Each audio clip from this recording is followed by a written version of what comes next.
Okay, so I had the idea, this is a new book for us and the author's still alive, and since he's a journalist, he's pretty accessible. I could find his email address and his Twitter handle, so I thought, why not see if he's available for, with all this tech, why not see if he's available for Skype? So I sent him a long email explaining, and he sent me back a one-line response, which is that, yeah, I'm available, but then I didn't hear back from him for a while, so I wrote back to him again, and he said he didn't have Skype, but he'd be willing to FaceTime us.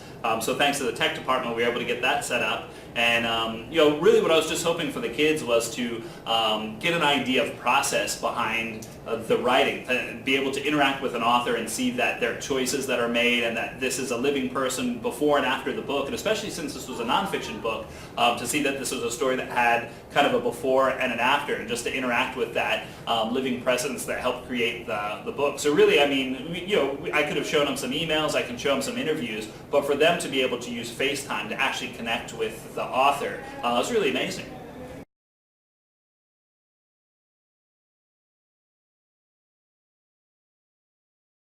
Mr.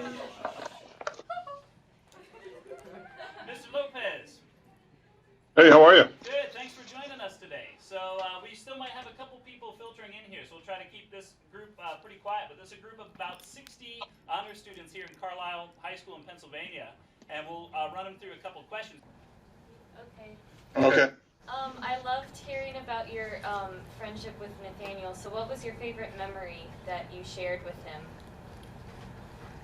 There have been so many memories. I think one of the first was when I got to know him and we were invited to Disney Hall. I mean, when I met him, he had that little sign on his shopping cart that said Little Walt Disney Hall, Concert Hall, Little Walt Disney Concert Hall, and it was about 3 or 4 blocks from the home of the LA Philharmonic. And when we were invited up there, and he said, I can't go up there. I said, why not? And he said, because I look like a bum, and people should not have to pay good money to see great music and have to sit next to a bum like me. I said, you're not a bum. And he said, I don't have the right clothes. I haven't showered. And I said, we're going to get you the clothes. We're going to take you. You can come to my house and shower. And he resisted. And so I finally called them back, and I said, can you let us come to a rehearsal? And they don't ordinarily allow that, so they had to ask. But in the end, they said, okay. And I think that was the first great moment for me with Nathaniel.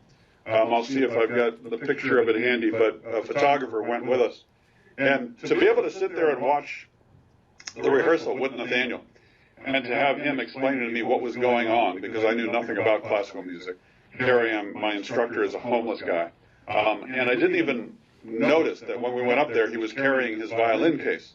And when the orchestra left, and the hall was ours alone, Nathaniel pulled out his violin and he played. I'm gonna grab the photo of it and hope that you can see it. This was shot 10 years ago on his very first, as he called it, his first time back in a concert hall in a million years. Hold on a second. Let me know if you guys can see this. Yeah, we can see it. That's amazing. Yeah, there he is, and it was one of the many times when I'm sitting there with my notebook, and it's like I just dropped the notebook. I don't know, what can I write? What can I say? It was just a beautiful thing to see. It's this guy has taught me about friendship. He's taught me so much about perseverance, about being true to what it is that you love, about finding your way in this world, about taking advantage of the opportunities that you have in front of you. He has been a blessing in my life, and I was never a giver. I was not the guy who joined Big Brothers, that sort of thing, and just was busy with my life. And he has taught me that there's hope, that there's grace in giving, and that it's not just me giving to him. He's given me so much. He's given me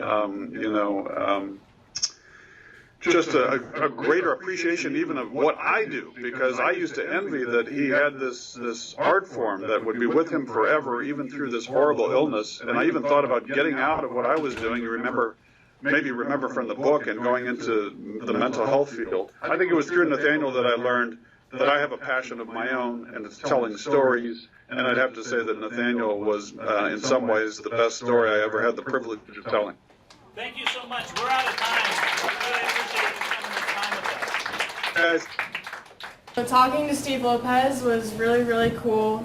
And and we got to experience like everything on a personal level, even though the book was like it was personal, but like he told us a lot of stories that like we didn't know, and he told us where Nathaniel was at right now, and that was really, really cool because it was like we connected with Nathaniel throughout the book. Even though I don't really know him, like we got to know him a lot better today, so it was really cool.